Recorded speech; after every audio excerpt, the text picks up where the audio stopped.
ನಮಸ್ಕಾರ. ಆಸ್ಟ್ರೋ ಪೂಜಾ ಸಂಭವಾಮಿ ಜ್ಯೋತಿಷ್ಯ ಪರಿಹಾರಗಳ ಅಕ್ಷಯ ಪಾತ್ರೆ ವಿಶೇಷ ಕಾರ್ಯಕ್ರಮಕ್ಕೆ ಸ್ವಾಗತ. ನಾನು ಸಿಂಚನ. ಮೊದಲಿಗೆ ಗುರುಗಳನ್ನ ಬರಮಾಡಿಕೊಳ್ಳೋಣ. ಎಂದಿನಂತೆ ಈ ಕಾರ್ಯಕ್ರಮದಲ್ಲಿ ನಮ್ಮೊಂದಿಗಿದ್ದಾರೆ ವೇದ ಬ್ರಹ್ಮಶ್ರೀ ಸಮನ್ವಯ ಸರಸ್ವತಿ ಕರ್ನಾಟಕ ಜ್ಯೋತಿಷ್ಯ ಮಾರ್ತಾಂಡ ಡಾಕ್ಟರ್ ರಾಘವೇಂದ್ರ ಮೋಕ್ಷಗುಂಡಂ ಗುರೂಜಿಯವರು. ಶ್ರೀಯುತರು ಪ್ರಖ್ಯಾತ ಜ್ಯೋತಿಷಿಗಳು, ವಾಸ್ತು ತಜ್ಞರು, ಬಹುಶ್ರುತ ವಿದ್ವಾಂಸರು ಹಾಗೂ ಆಧ್ಯಾತ್ಮಿಕ ಗುರುಗಳು. Shri Bharadwaj academy of para science studies ಸಂಸ್ಥೆಯ ಸಂಸ್ಥಾಪಕ ನಿರ್ದೇಶಕರು. ಜೊತೆಗೆ ದಕ್ಷಿಣ ಭಾರತದಲ್ಲೇ ಮೊಟ್ಟ ಮೊದಲ ಆನ್ಲೈನ್ ಜ್ಯೋತಿಷ್ಯ ಸೇವಾ ಸಂಸ್ಥೆ ಆಸ್ಟ್ರೋ ಪೂಜಾ ಸಂಸ್ಥೆಯ ಆಧ್ಯಾತ್ಮಿಕ ಸಲಹೆಗಾರರು ಹಾಗೂ ಮಾರ್ಗದರ್ಶಿಗಳು ಕೂಡ ಆಗಿದ್ದಾರೆ. ಬನ್ನಿ ಗುರುಗಳನ್ನ ಸ್ವಾಗತಿಸೋಣ. ನಮಸ್ಕಾರ ಗುರುಜಿ, ಕಾರ್ಯಕ್ರಮಕ್ಕೆ ಸ್ವಾಗತ. ನಮಸ್ಕಾರ, ಶುಭೋದಯ. ಸಮಸ್ತ ಜೀ ಕನ್ನಡ ನ್ಯೂಸ್ ವಾಹಿನಿಯ ವೀಕ್ಷಕ ಬಾಂಧವರಿಗೆ, ನಮ್ಮ ಸಂಭವಾಮಿ ಪರಿವಾರದ ಎಲ್ಲ ಸದಸ್ಯರಿಗೂ ಸಹ ಡಾಕ್ಟರ್ ರಾಘವೇಂದ್ರ ಮೋಕ್ಷಗುಂಡಂ ಗುರುಜಿ ಮಾಡತಕ್ಕಂತಹ ನಮಸ್ಸುಮಾಂಜಲಿಗಳು. ಹರಿ ಓಂ ತತ್ಸತ್. ಒಂದು ಸೊಗಸಾದ ಸುಭಾಷಿತದೊಂದಿಗೆ ಈ ದಿನವನ್ನು ಪ್ರಾರಂಭಿಸೋಣ. ಗುರೂಜಿ ತಿಳಿಸಿ. ಖಂಡಿತ ಅಮ್ಮ. ಇವತ್ತಿನ ಸುಭಾಷಿತ ಹಣದ ಪ್ರಾಮುಖ್ಯತೆ, ಹಣ ಮನುಷ್ಯನನ್ನು ಹೇಗೆಲ್ಲ ಮಾಡಿಸುತ್ತೆ ಅನ್ನೋದು, ಲೋಕದಲ್ಲಿ ಹಣಕ್ಕೆ ಎಷ್ಟು ನಾವು ಮಹತ್ವವನ್ನು ಕೊಡ್ತೀವಿ ಅನ್ನೋದನ್ನು ತಿಳಿಸ್ತಕ್ಕಂಥ ಒಂದು ವಿಶೇಷವಾದ ಸುಭಾಷಿತ ಆಗಿರುತ್ತೆ. ಈ ಸುಭಾಷಿತದ ಸ್ವರೂಪ ಈ ಪ್ರಕಾರವಾಗಿ ಇದೆ. ಯಸ್ಯಾಸ್ತಿ ವಿತ್ತಂ ಸ ನರಃ ಕುಲೀನಃ ಸ ಪಂಡಿತಃ ಸ ಶ್ರುತವಾನ್ ಗುಣಜ್ಞಃ ಸ ಏವ ವಕ್ತ ಸ ಚ ದರ್ಶನೀಯಃ ಸರ್ವೇ ಗುಣಾಃ ಕಾಂಚನಮಾಶ್ರಯಂತಿ. ನಮ್ಮ ವೀಕ್ಷಕರು ಬಹಳಷ್ಟು ಜನ ಈ ಕೊನೆಯ ವಾಕ್ಯವನ್ನು ಕೇಳಿರ್ತಾರೆ, ಸರ್ವೇ ಗುಣಾಃ ಕಾಂಚನಮಾಶ್ರಯಂತಿ ಅಂತ. ಅರ್ಥ ಗೊತ್ತಿರೋದಿಲ್ಲ, ಅಂದರೆ ಅದರ ಪೂರ್ತಿ ಸ್ವರೂಪ, ಆ ಸುಭಾಷಿತದ ಶ್ಲೋಕದ ಪೂರ್ತಿ ಸ್ವರೂಪ ಗೊತ್ತಿರೋದಿಲ್ಲ. ಅದನ್ನು ನಾನು ಇವತ್ತಿನ ದಿವಸ ತಿಳಿಸ್ಕೊಡ್ತಾ ಇದ್ದೀನಿ. ಸರ್ವೇ ಗುಣಾಃ ಕಾಂಚನಮಾಶ್ರಯಂತಿ ಅಂದರೆ ಎಲ್ಲ ಗುಣಗಳು ಅಷ್ಟೇ ದುಡ್ಡನ್ನೇ ಅವಲಂಬಿಸುತ್ತೆ, ದುಡ್ಡೇ ದೊಡ್ಡಪ್ಪ ಅನ್ನೋ ಮಾತನ್ನು ನಾನಿಲ್ಲಿ ಸಂಸ್ಕೃತದಲ್ಲಿ ಹೇಳ್ತಾ ಇದ್ದೀನಿ ಅಷ್ಟೇ ಇಲ್ಲಿ. ಸೊ ಯಾವ ರೀತಿ ಅನ್ನೋದನ್ನು ವಿವರಣೆಯನ್ನು 4 ಪಾದದ ಶ್ಲೋಕದಲ್ಲಿ ಹೇಳ್ತಾ ಇದ್ದೀವಿ ನಾವು. ಯಸ್ಯಾಸ್ತಿ ವಿತ್ತಂ ಸ ನರಃ ಕುಲೀನಃ, ಯಾರ ಬಳಿ ಹಣ ಇರುತ್ತೋ ಆ ವ್ಯಕ್ತಿನ ಕುಲವಂತ, ಕುಲೀನನಾಗಿರ್ತಕ್ಕಂಥವನು, ಒಳ್ಳೆ ವ್ಯಕ್ತಿ, ಒಳ್ಳೆ ಕುಟುಂಬಸ್ಥ ಅನ್ನೋದು ಇಲ್ಲಿ ತಿಳಿಸ್ತಾ ಇದ್ದಾರೆ. ಅಲ್ಲಿ ಮುಂದಿನ ಹಂತದಲ್ಲಿ ಏನು ಹೇಳ್ತಾರೆ ಅಂತಂದರೆ, ಸಪಂಡಿತ ಸ ಶ್ರುತವಾನ್ ಗುಣಜ್ಞಃ, ಅವನೇ ದೊಡ್ಡ ಪಂಡಿತ, ಅವನ ಹತ್ರ ದುಡ್ಡಿದೆ ಅಂತಂದರೆ ಅವನೇ ಒಂದು ಜ್ಞಾನಿ ಅಂತ ಕನ್ಸಿಡರ್ ಮಾಡಿಬಿಡ್ತೀವಿ. ಸ ಶ್ರುತವಾನ್, ಅವನೇ ಒಬ್ಬ ದೊಡ್ಡ ವಿದ್ವಾಂಸ. ಸ ಗುಣಜ್ಞಃ, ಅವನಲ್ಲಿ ಇಲ್ಲದೇ ಇರತಕ್ಕಂಥ ಗುಣಗಳು ಯಾವುದೂ ಇಲ್ಲ ಅಂತ ಹೇಳಿ ಅವನನ್ನು ಹಾಡಿ ಹೊಗಳಿ ನಾವು ಇವತ್ತಿನ ದಿವಸ ನೋಡ್ತೀವಲ್ಲ. ನಾವು ಎಷ್ಟೋ ಜನ ದುಡ್ಡಿರತಕ್ಕಂಥವ್ರು ಹೇಗೆ ತಮಗೆ ತಾವೇ ಬಿರುದು ಬಾವಲಿಗಳನ್ನು ಕೊಟ್ಕೊಂಡು ತಮ್ಮ PR ಟೀಮ್ನ ಬಿಲ್ಡ್ ಮಾಡಿಕೊಂಡು ಅವರನ್ನ ಒಂದು ಪಬ್ಲಿಸಿಟಿ ಸ್ಟಂಟ್ಗಳಿಂದ ಮಾಡ್ಕೊಳ್ತಕ್ಕಂಥ ನೋಡ್ತಾ ಇರ್ತೀವಿ. ಎಲ್ಲಿಂದ ಬಂತಪ್ಪ ಈ ವ್ಯಕ್ತಿಗೆ ಇಷ್ಟೊಂದೆಲ್ಲ ಗುಣಗಳು, ಇಷ್ಟೊಂದೆಲ್ಲ ವೈಶಿಷ್ಟ್ಯಗಳು ಅಂತಂದರೆ ಅವನ ಹತ್ರ ಇರುವಂಥ ದುಡ್ಡಿಂದ ಬಂದಿರುತ್ತೆ. ಕಷ್ಟಪಟ್ಟು ಅವನು ಗಳಿಸ್ಕೊಂಡಿರಲ್ಲ. ಅವನು ರಾತ್ರೋರಾತ್ರಿ ಅವನ ಹತ್ರ ಇರುವಂಥ ಒಂದು ಮನಿ ಪವರಿಂದ ನಾನಿಂಥವನು ಒಂದು ಬಿಲ್ಡಪ್ಗಳನ್ನು ಕೊಟ್ಕೊಂಡ್ಬಿಟ್ಟಿರ್ತಾರೆ. ಮುಂದಿನ ಹಂತದಲ್ಲಿ ಏನು ಹೇಳ್ತಾರೆ ಅಂತಂದರೆ, ಸಜೇವ ವಕ್ತ ಸಚದರ್ಶನೀಯ, ದುಡ್ಡಿರೋ ವ್ಯಕ್ತಿನ ನೀವು ಒಂದು ವೇದಿಕೆಗೆ ನೀವು ಅತಿಥಿಯಾಗಿ ಕರೆಸಿ. ಅವನು ಮಾತನಾಡ್ತಾ ಇರುವಾಗ ಬೇರೆಯವರೆಲ್ಲರೂ ಸೈಲೆಂಟ್ ಆಗಿರಬೇಕಾಗಿದೆ. ಯಾಕಂದರೆ ಆ ಪ್ರೋಗ್ರಾಮ್ ಸ್ಪಾನ್ಸರ್ ಮಾಡೋನು ಅವನೇ ಆಗಿರ್ತಾನೆ, ದುಡ್ಡು ಕೊಟ್ಟಿರ್ತಕ್ಕಂಥವ್ನು ಅವನೇ, ಅನುದಾನ ಕೊಟ್ಟಿರ್ತಕ್ಕಂಥವ್ನು ಅವನೇ ಆಗಿರ್ತಾನೆ.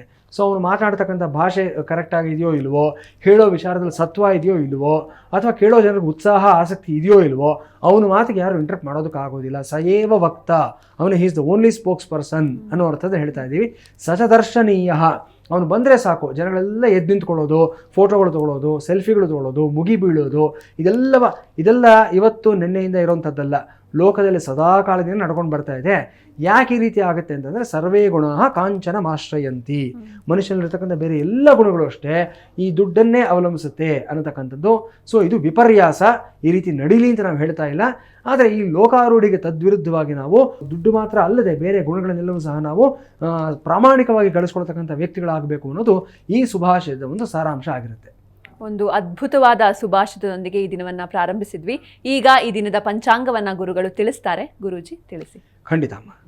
ಓಂ ಭೂರ್ಭುವಸ್ಸುವಃ ತತ್ಸವಿತುರ್ವರೇಣ್ಯಂ ಭರ್ಗೋ ದೇವಸ್ಯ ಧೀಮಹಿ ಧಿಯೋ ಯೋ ನಃ ಪ್ರಚೋದಯಾತ್. ಓಂ ಭೂಃ ತತ್ಸವಿತುರ್ವರೇಣ್ಯಂ ಓಂ ಭುವಃ ಭರ್ಗೋ ದೇವಸ್ಯ ಧೀಮಹಿ ಓಂ ಸುವಃ ಧಿಯೋ ಯೋ ನಃ ಪ್ರಚೋದಯಾತ್. ಓಂ ಭೂಃ ತತ್ಸವಿತುರ್ವರೇಣ್ಯಂ ಭರ್ಗೋ ದೇವಸ್ಯ ಧೀಮಹಿ ಓಂ ಭುವಃ ಧಿಯೋ ಯೋ ನಃ ಪ್ರಚೋದಯಾತ್. ಓಂ ಸುವಃ ತತ್ಸವಿತುರ್ವರೇಣ್ಯಂ ಭರ್ಗೋ ದೇವಸ್ಯ ಧೀಮಹಿ ಧಿಯೋ ಯೋ ನಃ ಪ್ರಚೋದಯಾತ್. ಗಾಯತ್ರೀ ದೇವ್ಯೈ ನಮಃ ನಮಸ್ಕರೋಮಿ. ವಿಶೇಷವಾಗಿ ಎಲ್ಲ ವೇದ ಮಂತ್ರಗಳಿಗೂ ಸಹ ಗಾಯತ್ರಿ ಮಂತ್ರವೇ ತಾಯಿ ಸ್ವರೂಪ ಅಂತ ಹೇಳ್ತೀವಿ. ನಗಾಯತ್ರಿಯ ಪರಮನ್ ಮಂತ್ರ ನಮಾತು ಪರದೇವತಾ ಅಂತ ಹೇಳ್ತೀವಿ. ಗಾಯತ್ರಿ ಮಂತ್ರಕ್ಕಿಂತ ದೊಡ್ಡ ಮಂತ್ರ ಯಾವುದೂ ಇಲ್ಲ, ತಾಯಿಗಿಂತ ದೊಡ್ಡ ದೇವತೆ ಯಾರೂ ಇಲ್ಲ ಅನ್ನತಕ್ಕಂಥದ್ದು ಈ ಮಾತಿನ ಸಾರಾಂಶ ಆಗಿರುತ್ತೆ. ಆ ಗಾಯತ್ರಿ ಮಂತ್ರವನ್ನು ಯಾವ ರೀತಿ ಉಚ್ಚಾರಣೆ ಮಾಡಬೇಕು ಅನ್ನೋದು ಪದವಾಗಿ ಒಂದು ಭಾಗವಾಗಿ ಪಾದ ವಿಂಗಡಣೆಯನ್ನು ಮಾಡಿಕೊಂಡು ಉಚ್ಚಾರಣೆ ಮಾಡ್ತಕ್ಕಂಥ ಕ್ರಮದಲ್ಲಿ ಇವತ್ತು ನಾನು ಆ ತಾಯಿ ಸ್ಮರಣೆಯನ್ನು ಮಾಡ್ಕೊಂಡಿದ್ದೀನಿ. ಕಾರಣ ಏನು ಅಂತಂದರೆ ಆ ಗಾಯತ್ರಿ ಮಂತ್ರದಲ್ಲಿ ಬರ್ತಕ್ಕಂಥ ಒಂದು ಸಾರಾಂಶ ಆಗಿರುತ್ತೆ. ಕೊನೆಯಲ್ಲಿ ಧಿಯೋ ಯೋನ ಪ್ರಚೋದಯಾತ್ ಅಂತ ಹೇಳ್ತೀವಿ. ನಮ್ಮೆಲ್ಲರ ಬುದ್ಧಿಯನ್ನು, ನಮ್ಮೆಲ್ಲರ ಒಂದು ಇಂಟೆಲೆಕ್ಟ್, ಧಿ ಅಂದರೆ ಇಂಟೆಲೆಕ್ಟ್ ಅಂತ ಹೇಳ್ತೀವಿ, ನಮ್ಮೆಲ್ಲರ ಇಂಟೆಲೆಕ್ಟನ್ನು, ಬುದ್ಧಿಯನ್ನು, ಜ್ಞಾನವನ್ನು ಸರಿಯಾದ ರೀತಿಯಲ್ಲಿ ಭಗವಂತ ಪ್ರಚೋದನೆಯನ್ನು ಮಾಡಲಿ ಅಂತ ಹೇಳ್ತಕ್ಕಂಥದ್ದು. ಇಲ್ಲಿ ವೈಯಕ್ತಿಕವಾದ ಒಂದು ಕೋರಿಕೆ ಏನೂ ಇರೋದಿಲ್ಲ. ನಹ ಅಂದರೆ ಎಲ್ಲರಿಗೂ ಸಾರ್ವತ್ರಿಕವಾಗಿ ಇದ್ದ ವಿಶ್ವಾಮಿತ್ರ ಮಹರ್ಷಿಗಳು ಗಾಯತ್ರಿ ಮಂತ್ರವನ್ನು ಸಾಕ್ಷಾತ್ಕಾರ ಮಾಡ್ಕೊಂಡಿರತಕ್ಕಂಥದ್ದೇ ಈ ಉದ್ದೇಶಕ್ಕೋಸ್ಕರವಾಗಿ, ಮನುಕುಲದ ಕಲ್ಯಾಣಕ್ಕೋಸ್ಕರವಾಗಿ. ಅಂಥ ಒಂದು ಸದುದ್ದೇಶವನ್ನು ಇಟ್ಕೊಂಡು ನಮ್ಮ ಎಲ್ಲ ವೀಕ್ಷಕರ ಬುದ್ಧಿನೂ ಸಹ ಸರಿಯಾದ ರೀತಿಯಲ್ಲಿ ಪ್ರಚೋದನೆ ಆಗಲಿ ಅಂತ ಹೇಳ್ತಾ ಆ ತಾಯಿ ಸ್ಮರಣೆಯನ್ನು ಮಾಡಿಕೊಂಡು ನಿತ್ಯ ಪಂಚಾಂಗಕ್ಕೆ ನಾವು ಅನುವಾಗ್ತಾ ಇದ್ದೀವಿ. ಈಗಿನ ತಾರೀಕು ಜೂನ್ 15, 2025ನೇ ಇಸವಿ, ಭಾನುವಾರ, ಶ್ರೀ ವಿಶ್ವಾವಸುನಾಮ ಸಂವತ್ಸರ, ಉತ್ತರಾಯಣ, ಗ್ರೀಷ್ಮ ಋತು, ಜ್ಯೇಷ್ಠ ಮಾಸ, ಕೃಷ್ಣ ಪಕ್ಷ, ಚತುರ್ಥಿ ತಿಥಿ ಮಧ್ಯಾಹ್ನ 1:58 ಇರುತ್ತೆ. ಈ ದಿನ ಭಾನುವಾರ. ಶ್ರವಣ ನಕ್ಷತ್ರ ರಾತ್ರಿ 11:34 ಇರುತ್ತೆ. ಐಂದ್ರನಾಮ ಯೋಗ, ಬಾಲವನಾಮ ಕರಣ. ಸೂರ್ಯೋದಯ ಬೆಳಿಗ್ಗೆ 5:52, ಸೂರ್ಯಾಸ್ತ ಸಾಯಂಕಾಲ 6:45 ಸರಿಯಾಗಿ ಸಂಭವಿಸ್ತಾ ಇದೆ. ಈ ದಿನ ಅಮೃತಗಳಿಗೆ ಮಧ್ಯಾಹ್ನ 12:45 ಸರಿಯಾಗಿ ಸಂಭವಿಸ್ತಾ ಇದೆ. ಇದರ ವೈಶಿಷ್ಟ್ಯ ಏನು ಅಂತಂದರೆ ಅಭಿಜಿನ್ ಲಗ್ನದಲ್ಲಿ ಅಮೃತಗಳಿಗೆ ಬಂದಿರತಕ್ಕಂಥದ್ದು. ಈ ಸಮಯದಲ್ಲಿ ಅಮೃತಗಳಿಗೆ ಸದ್ಬಳಕೆಯನ್ನು ನೀವು ನಿಮ್ಮ ಔಷಧೋಪಚಾರಗಳು ಮಾಡ್ತಕ್ಕಂಥದ್ದಾಗಲಿ, ಒಂದು ವಿಶೇಷವಾದ ಸಂಕಲ್ಪ ಮಾಡ್ಕೊಳ್ತಕ್ಕಂಥದ್ದಾಗಲಿ, ಹಿರಿಯರಿಂದ ಆಶೀರ್ವಾದ ಪಡ್ಕೊಳ್ತಕ್ಕಂಥದ್ದಾಗಲಿ, ಈ ಕೆಲಸಗಳಿಗೆ ನೀವು ಬಳಸ್ಕೊಂಡಿದ್ದಾದಲ್ಲಿ ಅಮೃತಗಳಿಗೆ ಪೂರ್ಣ ಲಾಭ ನಿಮಗೆ ಲಭಿಸುತ್ತೆ.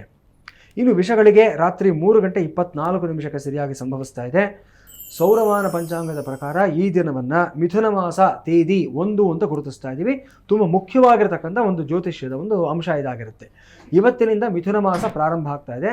ಹಾಗಾಗಿ ಈ ದಿನವನ್ನು ಸಂಕ್ರಮಣ ಅಂತ ಗುರುತಿಸ್ತಾ ಇದ್ದೀವಿ. ಇದು ಪರ್ವಕಾಲ ಆಗಿರುತ್ತೆ. ಸೌರಮಾನ ಪಂಚಾಂಗವನ್ನು ಅನುಸರಿಸ್ತಕ್ಕಂಥ ಎಲ್ಲ ವ್ಯಕ್ತಿಗಳಿಗೆ ತುಂಬ ಮುಖ್ಯವಾದ ದಿವಸ ಇದಾಗಿರುತ್ತೆ. ಇವತ್ತಿನ ರಾಹುಕಾಲ ಸಾಯಂಕಾಲ 5:12 6:49 ಇರುತ್ತೆ. ಯಮಗಂಡ ಕಾಲ ಮಧ್ಯಾಹ್ನ 12:23 2 ಗಂಟೆಯವರೆಗೂ ಸಹ ಇರುತ್ತೆ. ಈ ದಿನದ ಗ್ರಹ ಸಂಚಾರಗಳನ್ನು ನೋಡಿದ್ದಾದಲ್ಲಿ ಮೃಗಶಿರ ನಕ್ಷತ್ರದ 3ನೇ ಪಾದಕ್ಕೆ ಮಿಥುನ ರಾಶಿಗೆ ಸೂರ್ಯನ ಪ್ರವೇಶ ಆಗ್ತಾ ಇದೆ. ತುಂಬ ವಿಶೇಷವಾದಂಥ ಒಂದು ಗ್ರಹ ಸಂಚಾರ. ಇವತ್ತಿನ ವಿಶೇಷ ಆಚರಣೆಗಳನ್ನು ನೋಡಿದ್ದಾದಲ್ಲಿ ಮಿಥುನ ಸಂಕ್ರಮಣ ನಾನಾಗಲೇ ಹೇಳಿರೋ ಪ್ರಕಾರ, ಜೊತೆಗೆ ಷಡಶೀತಿ ಪುಣ್ಯಕಾಲ ಅಂತ ಪಂಚಾಂಗದಲ್ಲಿ ತಿಳಿಸ್ಕೊಟ್ಟಿದ್ದಾರೆ. ಮುಂಬರುವಂತಹ ಆಸ್ಟ್ರೋ ಪೂಜಾ ಆಯೋಜಿತ ಪರಿಹಾರ ಪೂಜೆಗಳ ಬಗ್ಗೆ ನೋಡಿದ್ದಾದರೆ ನಾವು 20ನೇ ತಾರೀಕು ಕುಂಭಕೋಣಂ ಕ್ಷೇತ್ರದಲ್ಲಿ ಮಹಾಲಕ್ಷ್ಮಿ ಸನ್ನಿಧಾನದಲ್ಲಿ ಲಕ್ಷ್ಮೀ ಸೂಕ್ತ ಹೋಮವನ್ನು ನಡೆಸ್ತಾ ಇದ್ದೀವಿ. ಅದೇ 20ನೇ ತಾರೀಕು ಕುಂಭಕೋಣಂ ಕ್ಷೇತ್ರದಲ್ಲಿ ಅಷ್ಟಭುಜ ದುರ್ಗಾ ಅಭಿಷೇಕವನ್ನು ಸಹ ತುಂಬ ವಿಜೃಂಭಣೆಯಿಂದ ನಡೆಸ್ತಾ ಇದ್ದೀವಿ. 23ನೇ ತಾರೀಕು ಕುಂಭಕೋಣಂ ಕ್ಷೇತ್ರದಲ್ಲಿ ಪ್ರದೋಷ ಪ್ರಯುಕ್ತ ಮಹಾನಂದಿ ಅಭಿಷೇಕವನ್ನು ಸಹ ಮಾಡಲಾಗ್ತಾ ಇದೆ. 23ನೇ ತಾರೀಕು ಉಡುಪಿ ಕ್ಷೇತ್ರದಲ್ಲಿ ಇಷ್ಟಮಹಾಲಿಂಗೇಶ್ವರ ಸ್ವಾಮಿಯ ಒಂದು ಸನ್ನಿಧಾನದಲ್ಲಿ ಮಾಸ ಶಿವರಾತ್ರಿ ಪ್ರಯುಕ್ತ ರುದ್ರಾಭಿಷೇಕವನ್ನು ಸಹ ನಡೆಸಲಾಗ್ತಾ ಇದೆ. 25ನೇ ತಾರೀಕು ಕುಂಭಕೋಣಂ ಕ್ಷೇತ್ರದಲ್ಲಿ ಅಮಾವಾಸ್ಯೆ ಪ್ರಯುಕ್ತ ಪಂಚಮುಖ ಹನುಮಾನ್ ಅಭಿಷೇಕ ಮತ್ತು ಹೋಮ ಕೂಡ ನಡೆಸಲಾಗ್ತಾ ಇದೆ. 25ನೇ ತಾರೀಕು ಕುಂಭಕೋಣಂ ಕ್ಷೇತ್ರದಲ್ಲಿ ಅಮಾವಾಸ್ಯೆ ಪ್ರಯುಕ್ತ ಪ್ರತ್ಯಂಗಿರಾ ಹೋಮ, ತುಂಬ ಅದ್ಭುತವಾದಂಥ ಒಂದು ಕಾರ್ಯಕ್ರಮ, ಇದನ್ನು ಸಹ ನಡೆಸ್ತಾ ಇದ್ದೀವಿ. ಇನ್ನು 25ನೇ ತಾರೀಕು ಶಿವಮೊಗ್ಗ ಜಿಲ್ಲೆಯಲ್ಲಿ ಆಂಜನೇಯ ದೇವಸ್ಥಾನದಲ್ಲಿ ಅಮಾವಾಸ್ಯೆ ಪ್ರಯುಕ್ತ ಫಲಪಂಚಾಮೃತ ಅಭಿಷೇಕ, ಅದೇ ಶಿವಮೊಗ್ಗದಲ್ಲಿ ಶನೈಶ್ಚರ ಸ್ವಾಮಿಗೆ ತೈಲಾಭಿಷೇಕವನ್ನು ಸಹ ನಡೆಸಲಾಗ್ತಾ ಇದೆ. 26ನೇ ತಾರೀಕು ಉಡುಪಿ ಕ್ಷೇತ್ರದಲ್ಲಿ ವಾಸುಕಿ ನವಗ್ರಹ ದೇವಾಲಯದಲ್ಲಿ ಪಾಡ್ಯಮಿ ವಿಶೇಷ ನವಗ್ರಹ ಪಂಚಾಮೃತ ಅಭಿಷೇಕ ಕೂಡ ನಡೀತಾ ಇದೆ. ಇನ್ನು ಪ್ರತಿದಿನ ನಾನು ತಿಳಿಸ್ಕೊಡ್ತಾ ಇರೋ ಪ್ರಕಾರವಾಗಿ 26ನೇ ತಾರೀಕಿನಿಂದ ಜುಲೈ 4ನೇ ತಾರೀಕುವರೆಗೂ ಸಹ ಗುಪ್ತ ನವರಾತ್ರಿ ಪ್ರಯುಕ್ತ ಕುಂಭಕೋಣಂ ಕ್ಷೇತ್ರದಲ್ಲಿ 9 ದಿನಗಳ ಪರ್ಯಂತ ವಾರಾಹಿ ಹೋಮವನ್ನು ಸಹ ನಡೆಸಲಾಗ್ತಾ ಇದೆ. ನಮ್ಮ ವೀಕ್ಷಕರಿಗೆ ಯಾರ್ಯಾರಿಗೆ ಈ ಎಲ್ಲ ಕಾರ್ಯಕ್ರಮಗಳಲ್ಲಿ ಭಾಗವಹಿಸಬೇಕು ಅನ್ನತಕ್ಕಂಥ ಆಸಕ್ತಿ ಇದೆ ಅವರೆಲ್ಲರೂ ದಯವಿಟ್ಟು ನಮ್ಮ ವೆಬ್ಸೈಟನ್ನು ಸಂದರ್ಶಿಸಿ www.astropuja.com ಅಥವಾ ತೆರೆ ಮೇಲೆ ಕಾಣಿಸ್ತಾ ಇರತಕ್ಕಂಥ ದೂರವಾಣಿ ಸಂಖ್ಯೆಗಳಿಗೆ ಕರೆ ಮಾಡಿ ವಾಟ್ಸಾಪ್ ಮೂಲಕ ನಮ್ಮನ್ನು ಸಂಪರ್ಕಿಸಿ ಎಲ್ಲ ಮಾಹಿತಿಯನ್ನು ನಮ್ಮ ಸಹಾಯ ಸೇನೆ ನಿಮಗೆ ಒದಗಿಸಿಕೊಡ್ತಾರೆ. ಇನ್ನು ಖಿನ್ನತೆಯ ಕುರಿತಾಗಿ ಗುರುಗಳು ಸಾಕಷ್ಟು ಮಾಹಿತಿಯನ್ನ ನೀಡ್ತಾ ಬಂದಿದ್ದಾರೆ. ಇಂದು ಯಾವ ಯಾವ ಯೋಗಗಳಿಂದ ಖಿನ್ನತೆ ಉಂಟಾಗುತ್ತೆ ಹಾಗೂ ಅದಕ್ಕೆ ಪರಿಹಾರಗಳೇನು ಅನ್ನೋದನ್ನ ಗುರುಗಳು ತಿಳಿಸ್ತಾರೆ. ಗುರೂಜಿ ತಿಳಿಸಿ. ಖಂಡಿತ. ಸೊ ಈ ಖಿನ್ನತೆ ಯಾವ್ಯಾವ ಕಾರಣಗಳಿಂದ, ಯಾವ್ಯಾವ ಗ್ರಹಗಳ ಪ್ರಭಾವದಿಂದ ಹೇಗೆಲ್ಲ ಬರುತ್ತೆ ಅನ್ನೋದ್ರ ಬಗ್ಗೆ ತುಂಬ ಡಿಟೇಲ್ಡ್ ಆಗಿ ನಾವು ಅದ್ರ ಬಗ್ಗೆ ಮಾತನಾಡಿದ್ದೀವಿ ನಾವು. ಸೊ ಇದರಲ್ಲಿ ಬಹುಶಃ ಇದು ಲಾಸ್ಟ್ ಎಪಿಸೋಡ್ ಅಂತ ನಾನು ಹೇಳ್ಬೋದು ಈ ಸೀರೀಸ್ನಲ್ಲಿ. ಕೆಲವೊಂದು ಪರ್ಟಿಕ್ಯುಲರ್ ಯೋಗಗಳಿರುತ್ತೆ ಜಾತಕದಲ್ಲಿ. ಜಾತಕ ಯೋಗಗಳು, ಜ್ಯೋತಿಷ್ಯದಲ್ಲಿ ಹೇಳ್ತಕ್ಕಂಥ ಯೋಗಗಳು ಏನಿರುತ್ತೆ, ಸಾವಿರಾರು ಯೋಗಗಳ ಬಗ್ಗೆ ಪ್ರಸ್ತಾಪವನ್ನು ಮಾಡಿದ್ದಾರೆ ದೊಡ್ಡ ದೊಡ್ಡ ಗ್ರಂಥಗಳಲ್ಲಿ. ಅದು ಭೃಗು ಸಂಹಿತೆ ಆಗ್ಬೋದು, ಪರಾಶರ ಜ್ಯೋತಿಷ್ಯ ಆಗ್ಬೋದು, ಬೃಹತ್ ಜಾತಕಾಖ್ಯ ಆಗ್ಬೋದು, ಈ ಥರ ಗ್ರಂಥಗಳಲ್ಲಿ ಈ ಎಲ್ಲ ವಿಚಾರಗಳ ಬಗ್ಗೆ ಹೇಳಿದ್ದಾರೆ. ಆ ಯೋಗಗಳು ಒಳ್ಳೆಯದು ಆಗಿರುತ್ತೆ, ಕೆಟ್ಟದ್ದು ಆಗಿರುತ್ತೆ. ಕೆಲವೊಂದು ಬಾರಿ ಕೆಟ್ಟ ಯೋಗಗಳಲ್ಲಿ ಮನುಷ್ಯ ಜನ್ಮಿಸಿದ್ದಾದಲ್ಲಿ ಕೆಲವೊಂದು ದುಷ್ಪರಿಣಾಮಗಳಿಗೆ ಆತ ತುತ್ತಾಗತಕ್ಕಂಥ ಸಾಧ್ಯತೆಯೂ ಸಹ ಇರುತ್ತೆ. ಒಂದು ವಿಚಾರ ವೀಕ್ಷಕರು ಗಮನದಲ್ಲಿಟ್ಕೋಬೇಕಾಗಿರ್ತಕ್ಕಂಥದ್ದು, ನಾನು ಇಂತಹ ಯೋಗದಲ್ಲಿ ಹುಟ್ಟಿದ್ದೀನಿ ಅಂತಂದರೆ ಲೈಫ್ ಲಾಂಗ್ ಆ ಯೋಗ ನಿಮಗೆ ವರ್ಕೌಟ್ ಆಗೋದಿಲ್ಲ. ಸೊ ಭಯ ಪಡಬೇಕಾಗಂಥ ಅವಶ್ಯಕತೆ ಇಲ್ಲ. ಒಂದು ವೇಳೆ ಈಗ ನಾನು ಹೇಳ್ತಕ್ಕಂಥ ಯೋಗಗಳೇನಿದೆ, ಈ ಯೋಗದಲ್ಲಿ ನೀವು ಹುಟ್ಟಿದ್ದೀರಾ ಅನ್ನೋದಾದರೆ ಜೀವನ ಪರ್ಯಂತ ಆ ಯೋಗ ನಿಮಗಿದ್ದೇ ಇರುತ್ತೆ. ಆದರೆ ಜೀವನ ಪರ್ಯಂತ ಯೋಗದ ಫಲ ನಿಮಗಿರೋದಿಲ್ಲ. ಸೊ ಗಾಬರಿ ಪಡಬೇಕಾದ ಅವಶ್ಯಕತೆ ಇಲ್ಲ. ಸೊ ಮೊದಲನೇದಾಗಿ ಕೇಮದ್ರುಮ ಯೋಗ ಅಂತ ಒಂದು ಯೋಗ. ಈ ಯೋಗ ಯಾವಾಗ ಫಾರ್ಮ್ ಆಗುತ್ತೆ, ಈ ಯೋಗದಿಂದ ಮನುಷ್ಯನಿಗೆ ಡಿಪ್ರೆಷನ್ಗೆ ಯಾವ ರೀತಿ ಕಾರಣ ಆಗುತ್ತೆ ಅನ್ನೋದ್ರ ಬಗ್ಗೆ ಇವಾಗ ತಿಳ್ಕೊಳ್ಳೋಣ ನಾವು. ಎಲ್ಲ ಯೋಗಗಳು ಅಷ್ಟೇ ಡಿಪ್ರೆಷನ್ಗೆ ಸಂಬಂಧಪಟ್ಟಿರತಕ್ಕಂಥದ್ದು ಪ್ರಧಾನವಾಗಿ ಚಂದ್ರನ ಬೇಸಿಸ್ ಆಗಿ ಇರತಕ್ಕಂಥದ್ದು, ಚಂದ್ರನ ಆಧಾರಿತವಾಗಿರತಕ್ಕಂಥದ್ದು. ಸೊ ಒಂದು ವೇಳೆ ಜಾತಕದಲ್ಲಿ ಚಂದ್ರ ವೀಕ್ ಆಗಿದ್ದಾನೆ, ಅಸಹಾಯಕನಾಗಿದ್ದಾನೆ ಅಂದರೆ, ಯಾವಾಗ ಚಂದ್ರ ಅಸಹಾಯಕನಾಗ್ತಾನೆ ಅಂದರೆ ಚಂದ್ರ ಇರತಕ್ಕಂಥ ಮನೆಯಲ್ಲಿ ಜೊತೆಯಲ್ಲಿ ಯಾವುದೇ ಶುಭ ಗ್ರಹಗಳಿಲ್ಲದೆ ಇದ್ದಾಗ, ಚಂದ್ರನ ಹಿಂದೆ ಮುಂದೆ ಯಾವುದೇ ಗ್ರಹಗಳು ಶುಭ ಗ್ರಹಗಳು ಇಲ್ಲದೆ ಇದ್ದಾಗ ಚಂದ್ರ ಅಸಹಾಯಕನಾಗ್ತಾನೆ, ದುರ್ಬಲನಾಗ್ತಾನೆ. ಇಂತಹ ಸಂದರ್ಭಗಳಲ್ಲಿ ಕೇಮದ್ರುಮ ಯೋಗ ಅನ್ನತಕ್ಕಂಥದ್ದು ನಿಮ್ಮ ಜಾತಕದಲ್ಲಿ ಫಾರ್ಮ್ ಆಗ್ತಾ ಹೋಗುತ್ತೆ. ಇದು ಯಾವುದಕ್ಕೆ ದಾರಿ ಮಾಡುತ್ತೆ ಅಂತಂದರೆ, ಮೊಟ್ಟ ಮೊದಲನೇದಾಗಿ ಲೋನ್ಲಿನೆಸ್, ಏಕಾಂಗಿತನ. ಸೊ ಇಂತಹ ವ್ಯಕ್ತಿಗಳಿಗೆ ಏನಾಗುತ್ತೆ ಅಂತಂದರೆ ಯಾರ ಜೊತೆಲಿ ಹೆಚ್ಚಿಗೆ ಬೆರಿಬೇಕು ಅಂತ ಅನಿಸೋದಿಲ್ಲ, ಸೋಷಿಯಲೈಟ್ಸ್ ಆಗೋದಿಲ್ಲ. ಇವರು ಎಲ್ಲಾದರೂ ಫಂಕ್ಷನ್ ಕರ್ಕೊಂಡು ಹೋದ್ರು ಅಷ್ಟೇ 10 ಜನ ಒಂದು ಕಡೆ ಇದ್ದರೆ ಇವರು ಮಾತ್ರ ಸಪ್ರೇಟಾಗಿ ಕೂತಿರ್ತಾರೆ. ಮಿಂಗಲ್ ಆಗಬೇಕು ಅಂತಲೇ ಅನಿಸೋದಿಲ್ಲ. ಇವರು ಲೈಫ್ ಲಾಂಗ್ ಸಿಂಗಲ್ ಆಗಿ ಉಳ್ಕೊಂಡ್ಬಿಟ್ಟಿರ್ತಾರೆ ಇವರು. ಇಂತಹ ವ್ಯಕ್ತಿಗಳಿಗೆ ಕಾರಣ ಏನು ಅಂತಂದರೆ ಈ ಮೇಯ್ನಾಗಿ ಕೇಮದ್ರುಮ ಯೋಗದಲ್ಲಿ ಫಾರ್ಮ್ ಆಗಿರ್ತಕ್ಕಂಥ ಒಂದು ಸಮಸ್ಯೆಗಳಾಗಿರುತ್ತೆ. ಸೊ ತುಂಬ ಕೇರ್ಫುಲ್ ಆಗಿರಬೇಕು. ಇಂತಹ ವ್ಯಕ್ತಿಗಳಿಗೆ ಮನಃಕಾರಕನಾದಂಥ ಚಂದ್ರನನ್ನು ಸ್ಟ್ರಾಂಗ್ ಮಾಡೋದಕ್ಕೆ ಪ್ರಯತ್ನಗಳನ್ನು ಮಾಡಬೇಕು. ಯಾವ ರೀತಿಯ ಪ್ರಯತ್ನಗಳನ್ನು, ಪರಿಹಾರಗಳು ಮಾಡಬೇಕು ಅಂದರೆ, ಬಿದಿಗೆ ಚಂದ್ರ ದರ್ಶನದ ಬಗ್ಗೆ ನಾನು ಕಳೆದ ಸಂಚಿಕೆಗಳಲ್ಲಿ ಹೇಳಿದ್ದೀನಿ. ಮೊದಲನೇದಾಗಿ ಬಿದಿಗೆ ದಿವಸ, ಶುಕ್ಲ ಪಕ್ಷದ ಬಿದಿಗೆ ದಿವಸ ಚಂದ್ರನನ್ನು ವೀಕ್ಷಣೆ ಮಾಡೋದನ್ನು ನೀವು ಪ್ರಾಕ್ಟೀಸನ್ನು ಮಾಡ್ಕೋಬೇಕಾಗುತ್ತೆ ನೀವು. ಮುಂದಿನ ಯೋಗ ಗ್ರಹಣ ಯೋಗ ಅಂತ ನಾವು ಹೇಳ್ತೀವಿ. ತುಂಬ ಕಾಮನ್ ಆಗಿರತಕ್ಕಂಥ ಯೋಗ ಇದಾಗಿರುತ್ತೆ. ಗ್ರಹಣದ ಸಮಯದಲ್ಲಿ ಹುಟ್ಟಿರ್ತಕ್ಕಂಥ ವ್ಯಕ್ತಿಗಳಿಗೆ 100% ಈ ಗ್ರಹಣ ಯೋಗ ಅವ್ರ ಜಾತಕದಲ್ಲಿ ಇದ್ದೇ ಇರುತ್ತೆ. ಯಾವಾಗ ಫಾರ್ಮ್ ಆಗುತ್ತೆ ಗ್ರಹಣ ಯೋಗ ಅಂತಂದರೆ, ಚಂದ್ರ ಅಥವಾ ಸೂರ್ಯ ರಾಹು ಅಥವಾ ಕೇತು ಜೊತೆಯಲ್ಲಿ ಕಾಂಬಿನೇಷನಲ್ಲಿ ಬಂದಾಗ. ಸೊ ಅದು ಗ್ರಹಣ ಯೋಗ ಅಂತ ಹೇಳ್ತೀವಿ. ತುಂಬ ಸಿಂಪಲ್ ಆಗಿರುವಂಥದ್ದು, ಎಲ್ರಿಗೂ ಗೊತ್ತಿರೋವಂಥದ್ದೇ ಇದು. ಸೊ ಇದು ಗ್ರಹಣ ದಿವಸನೇ ಆಗಬೇಕು ಅಂತೇನಿಲ್ಲ, ಬೇರೆ ಸಂದರ್ಭಗಳಲ್ಲೂ ಆಗೋ ಸಾಧ್ಯತೆಗಳಿರುತ್ತೆ. ಯಾಕಂದರೆ ಚಂದ್ರ 2.5 ದಿನಗಳಿಗೆ ಒಂದು ಮನೆಯಿಂದ ಮತ್ತೊಂದು ಮನೆಗೆ ಸಂಚಾರ ಮಾಡುವಾಗ ರಾಹು ಕೇತು ಜೊತೆಯಲ್ಲಿ ಪ್ರತಿ 27 ದಿನಗಳಿಗೆ ಒಮ್ಮೆ ಸಂಯೋಗ ಬಂದೇ ಬರುತ್ತೆ. ಸೂರ್ಯನಿಗೂ ಅಷ್ಟೇ 30 ದಿನಗಳಿಗೆ ಒಮ್ಮೆ ರಾಹು ಜೊತೆಯಲ್ಲಾಗಲಿ ಅಥವಾ ಕೇತು ಜೊತೆಯಲ್ಲಾಗಲಿ ವರ್ಷಕ್ಕೆ ಒಮ್ಮೆ ಒಂದು ಸಂಯೋಗ ಬರುವಂಥ ಒಂದು ಸಾಧ್ಯತೆಗಳಿರುತ್ತೆ. ಸೂರ್ಯ ಚಂದ್ರ ಇಬ್ಬರೂ ಸಹ ಜಾತಕದಲ್ಲಿ ರಾಹು ಅಥವಾ ಕೇತು ಜೊತೆಯಲ್ಲಿ ಯುತಿಯನ್ನು ಹೊಂದಿದಾಗ ಈ ಗ್ರಹಣ ಯೋಗ ಅನ್ನೋದು ಇನ್ನಷ್ಟು ಸ್ಟ್ರಾಂಗ್ ಆಗ್ತಾ ಹೋಗುತ್ತೆ. ಸೊ ಇಂತಹ ವ್ಯಕ್ತಿಗಳಿಗೆ ಏನು ಮಾಡಬೇಕು ಅಂತಂದರೆ, ಮೊದಲನೇದಾಗಿ ಇವರಿಗೆ ಲೈಫಲ್ಲಿ ಯಾರಾದರೂ ಒಬ್ಬರು ಮೆಂಟರ್ ಇರಲೇಬೇಕಾಗುತ್ತೆ. ಒಂದು ವಯಸ್ಸಿನಲ್ಲಿ ತಂದೆ ಕಾಪಾಡಬೇಕು, ಮತ್ತೊಂದು ವಯಸ್ಸಿನಲ್ಲಿ ಸಹೋದರ ಕಾಪಾಡಬೇಕು, ಮತ್ತೊಂದು ವಯಸ್ಸಿನಲ್ಲಿ ಇವರ ಸಂಗಾತಿಯವ್ರನ್ನ ನೋಡ್ಕೋಬೇಕಾಗುತ್ತೆ, ಮತ್ತೊಂದು ವಯಸ್ಸಿನಲ್ಲಿ ಇವರ ಮಕ್ಕಳು ಇವ್ರನ್ನ ನೋಡ್ಕೊಳ್ತಾ ಇರಬೇಕಾಗುತ್ತೆ. ಸೊ ಇವರು ಏಕಾಂಗಿಯಾಗಿ ಏನನ್ನು ಸಾಧನೆ ಮಾಡೋದಕ್ಕೆ ತುಂಬ ಹಿಂಜರಿತಾ ಇರ್ತಾರೆ. ಒಂದು ಸಪೋರ್ಟ್ ಸಿಸ್ಟಮ್ನ ಸದಾ ಕಾಲ ಎಕ್ಸ್ಪೆಕ್ಟ್ ಮಾಡ್ತಾ ಇರ್ತಾರೆ ಇಂತಹ ವ್ಯಕ್ತಿಗಳು. ಸೊ ಇವರುಗಳಿಗೆ ಈ ಗ್ರಹಣ ದೋಷದಿಂದ ಹೊರಗಡೆ ಕರ್ಕೊಂಡ್ಬರಬೇಕು ಅಂತಂದರೆ, ಮೊದಲನೇದಾಗಿ ಕೆಲವು ಜಾತಕವನ್ನು ಸಂಪೂರ್ಣವಾಗಿ ಪರಿಶೀಲನೆ ಮಾಡಿ ಕೆಲವು ವಿಶೇಷವಾದ ಶಾಂತಿಗಳನ್ನು ಮಾಡಿಸಬೇಕಾಗುತ್ತೆ. ಅಮಾವಾಸ್ಯ ಶಾಂತಿ, ಸಿನಿವಾಲಿ ಶಾಂತಿ, ಕುಹು ಶಾಂತಿ, ಈ ರೀತಿಯಾದ ಕೆಲವು ಶಾಂತಿಗಳಿರುತ್ತೆ. ಇದನ್ನು ಜಾತಕ ನೋಡಿ ಇಂಡಿವಿಜುವಲ್ ಆಗಿ ಮಾತ್ರ ನಾವು ಹೇಳಬೇಕಾಗುತ್ತೆ. ಒಂದು ವೇಳೆ ಈ ಥರ ಯೋಗಗಳು ನಿಮ್ಮ ಜಾತಕದಲ್ಲಿ ಇದ್ದಾದಲ್ಲಿ ಸರಿಯಾದಂಥ ಜ್ಯೋತಿಷಿಗಳನ್ನು ನೀವು ಸಂಪರ್ಕಿಸಿ ಅವರ ಮಾರ್ಗದರ್ಶನ ತೆಗೆದುಕೊಂಡು ಪರಿಹಾರಗಳನ್ನು ಮಾಡಿಕೊಳ್ಳಿ, ಶುಭ ಫಲಿತಾಂಶವನ್ನು ಪಡ್ಕೊಳ್ತೀರ. ಡಿಪ್ರೆಷನ್ಗೆ ಕಾರಣವಾಗ್ತಕ್ಕಂಥ ಮತ್ತೊಂದು ಯೋಗ ಅಂದರೆ ಪಾಪಕರ್ತರಿ ಯೋಗ ಅಂತ ಹೇಳ್ತೀವಿ ನಾವು.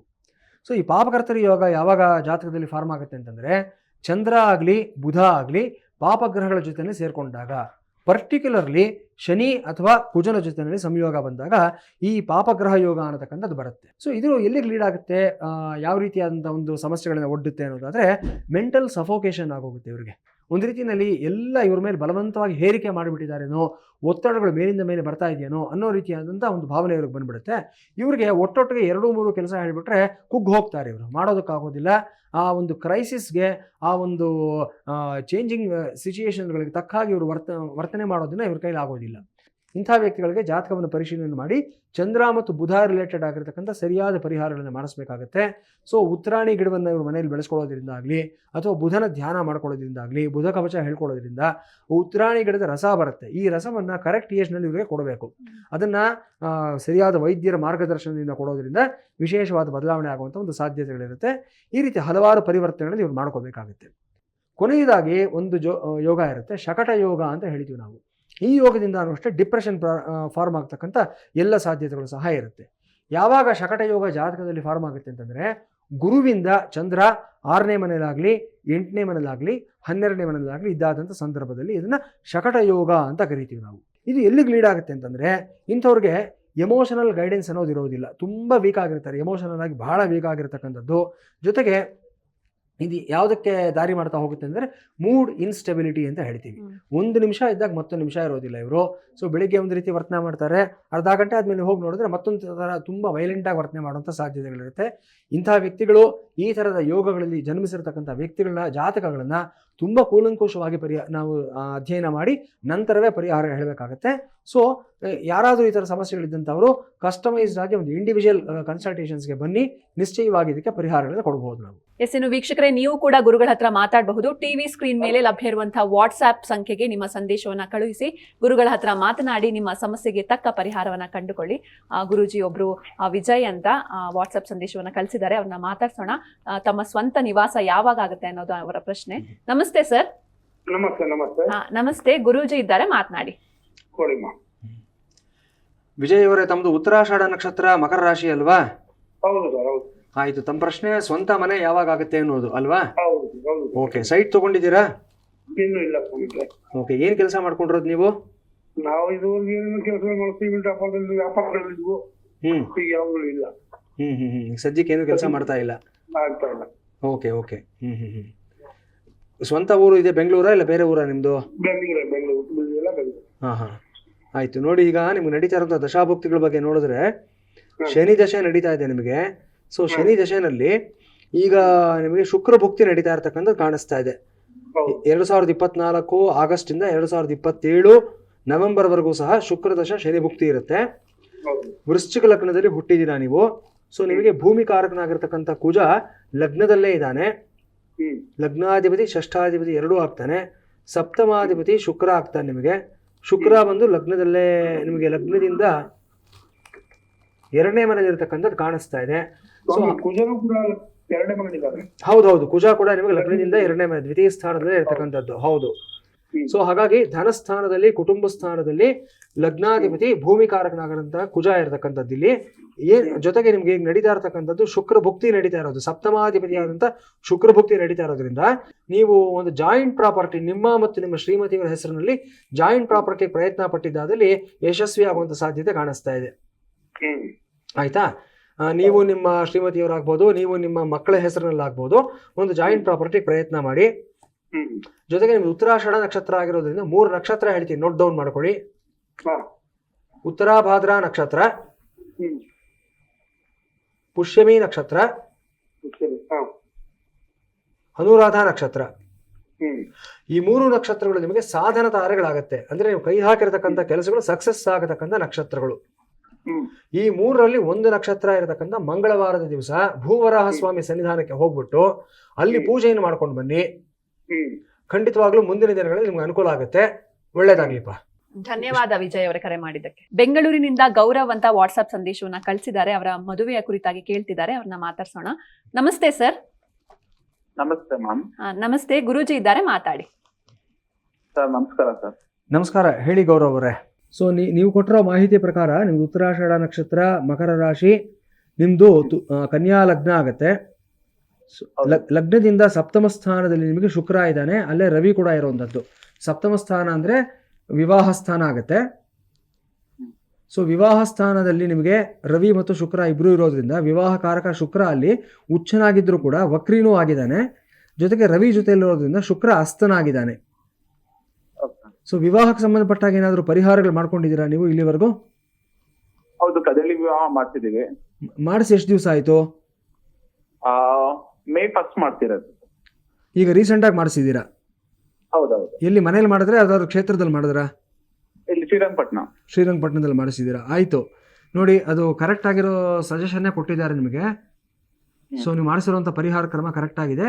ಯಾವುದೇ ಪರಿಹಾರ ಕ್ರಮಗಳು ನಿಮಗೆ ಫಲಿತಾಂಶ ಕೊಡಬೇಕು ಅಂತಂದರೆ ನೀವು 1 ರಿಂದ 2 ಮಂಡಲದವರೆಗೂ ವೆಯ್ಟ್ ಮಾಡಬೇಕು. ಅಂದರೆ 48 ರಿಂದ 96 ದಿನಗಳವರೆಗೂ ಸಹ ವೆಯ್ಟ್ ಮಾಡಬೇಕಾಗತ್ತೆ. ಸೊ ವೆರಿ ರೀಸೆಂಟ್ಲಿ ನೀವು ಮಾಡಿಸಿರೋದ್ರಿಂದ ನನ್ನ ಸಜೆಷನ್ನು ಸ್ವಲ್ಪ ವೆಯ್ಟ್ ಮಾಡಿ. ಸದ್ಯಕ್ಕೆ ಬೇರೆ ಯಾವುದೇ ಪರಿಹಾರಗಳೇನು ಬೇಕಾಗೋದಿಲ್ಲ ನಿಮಗೆ. ಈಗ ಮಾಡಿಸಿರ್ತಕ್ಕಂಥ ಅನುಷ್ಠಾನ ರಿಸಲ್ಟ್ಸ್ ಕೊಡುತ್ತೆ. ಜೊತೆಗೆ ನಡೀತಾ ಇರೋ ದಶಾಭುಕ್ತಿಗಳು ತೊಗೊಂಡ್ರೆ ನಿಮಗೆ ರಾಹು ದಶೆನಲ್ಲಿ ಇವಾಗ ನಿಮಗೆ ಕೇತು ಭುಕ್ತಿ ನಡೀತಾ ಇದೆ. ಸೊ 2026 ಜನವರಿವರೆಗೂ ಕೇತು ಭುಕ್ತಿ ಇರುವಂಥದ್ದು. ಈ ಕ್ಷಣ ಈ ಒಂದು ಸಂದರ್ಭ ಅಷ್ಟು ನಿಮಗೆ ಅನುಕೂಲವಾಗಿ ಕಾಣಿಸ್ತಾ ಇಲ್ಲ. ಇನ್ನೊಂದು 6 ತಿಂಗಳ ನಂತರ ಶುಕ್ರ ಭುಕ್ತಿ ಪ್ರಾರಂಭ ಆಗುತ್ತೆ, ವಿವಾಹ ಕಾರಕನಾಗಿರ್ತಕ್ಕಂಥ ಶುಕ್ರ. ಸೊ ಆ ಸಮಯದಲ್ಲಿ ನಿಮಗೆ ಒಂದು ಒಳ್ಳೆ ಸಂಬಂಧ ಬರುವಂಥ ಸಾಧ್ಯತೆ ಇರುತ್ತೆ. ಒಂದು ಸಜೆಷನ್ ನಾನು ಏನು ಹೇಳ್ಬೋದು ನಿಮಗೆ ಅಂತಂದರೆ, ಒಂದು ಮಾಣಿಕ್ಯ ಅಂದರೆ ರೂಬಿ ಇರುತ್ತಲ್ಲ, ರೂಬಿನ ನೀವು ಬಂಗಾರದಲ್ಲಿ ಮಾಡಿಸ್ಬಿಟ್ಟು ಬಲಗೈನಲ್ಲಿ ರಿಂಗ್ ಫಿಂಗರ್ನಲ್ಲಿ ಧಾರಣೆಯನ್ನು ಮಾಡ್ಕೊಳ್ಳಿ. ಸಪ್ತಮದಲ್ಲಿ ರವಿ ಇರೋದ್ರಿಂದ ರವಿ ದೋಷ ನಿವಾರಣೆಗೆ ಇದು ಅನುಕೂಲ ಆಗುತ್ತೆ.